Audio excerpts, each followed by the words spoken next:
I would like now to call upon NOAA Regen, Mr. Frédéric Degré, the Chief Executive Officer, who is wanted to share with us some interesting perspectives for the futures.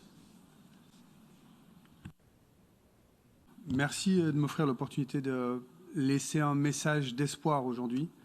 Un message d'espoir parce que nous avons une solution adaptée à l'urgence climatique qui englobe aussi la transition de la chaîne de valeur touristique. Je suis Frédéric Degré, j'ai structuré le groupe NOAA Regen. Nous avons passé les 8 dernières années à participer au rassemblement politique dédié à la question climatique. On constate que face à l'urgence climatique, il n'y a pas une réponse coordonnée avec la même intensité et efficacité que celle qu'on a pu observer pour la crise sanitaire. On constate qu'il manque une coalition globale, un écosystème dédié, une caisse à outils commune. Pourtant, ce fut le cas pour Covid et ça a été extrêmement efficace. On constate qu'il est aussi purement illusoire de prétendre lutter contre le changement climatique et la régénération et la perte de la biodiversité sans se concentrer en priorité sur la régénération des océans. La solution NOAA, bien que globale, se veut être avant tout celle de la révolution bleue et du tourisme qui dépend à 80% des océans. Notre boîte à outils est en effet parfaitement adaptée aux États insulaires et côtiers. To leave no one behind.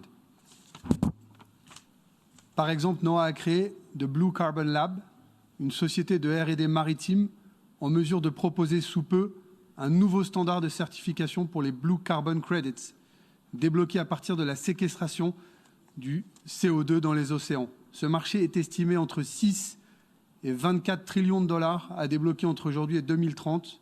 C'est la clé pour un plan climat efficace. Avec NOAA, ces nouveaux fonds débloqués seront traçables, seront réinvestis dans les économies circulaires de transition des États insulaires et côtiers pour dérisquer le private equity, accélérer leur transition sans recours à la dette, soutenir leur transition vers l'autonomie. Valoriser et monétiser les zones exclusives économiques est la seule façon pour prétendre atteindre l'objectif 30 by 30, objectif indispensable au sauvetage de l'humanité. Les États côtiers et insulaires peuvent ainsi devenir les leaders de la transition climatique et celle du tourisme, peuvent devenir les États les plus stables et autonomes sur le plan économique en moins de 2 décennies. Ces îles et États côtiers doivent saisir cette immense opportunité pour transiter, doivent initier cette Blue Revolution et doivent s'en servir pour forcer l'industrie du tourisme à la même mutation.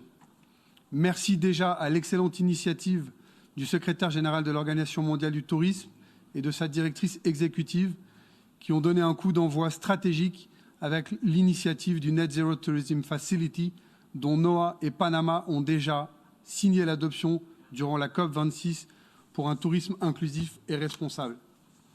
To conclude, Alliance of Small Island States, Coastal Territories, the future is in your hands, the future is now, the future is blue. Please don't look down.